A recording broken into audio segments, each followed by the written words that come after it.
প্রধান নির্বাচন কমিশন আমার আবেদনটি গ্রহণ না করায় আমি হাইকোর্টে একটি রিট পিটিশন দায়ের করি এবং সেই রিট পিটিশন দায়ের করার পর মাননীয় আদালত প্রধান নির্বাচন কমিশনকে নির্দেশ দেয় আমার সেই রাজনৈতিক দল নিবন্ধনের জন্য যে দরখাস্তটি তাহা রিসিভ করার জন্য নির্দেশ দেয়।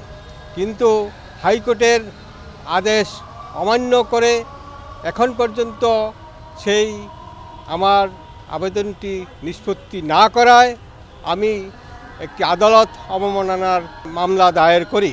আজকে এই আদালত অবমাননার মামলাটি শুনানি অন্তে কেন প্রধান নির্বাচন কমিশন মিস্টার এম নাসিরউদ্দিন এর বিরুদ্ধে আদালত অবমাননার প্রসিডিং ড্র কেন করা হবে না সেজন্য রুল জারি করেন আজকে 4 সপ্তাহ।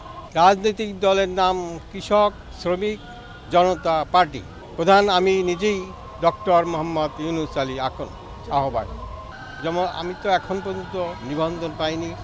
আমার ইচ্ছা ছিল যে আমি একটি রাজনৈতিক দল গঠন করে এই আগামী নির্বাচনে অংশগ্রহণ করব, কিন্তু আমার আবেদনটি তারা রিসিভ করে না। সেটা স্বতন্ত্র হিসাবে বা অন্য কোনো দলের মার্কা নিয়ে নির্বাচন করা যায়।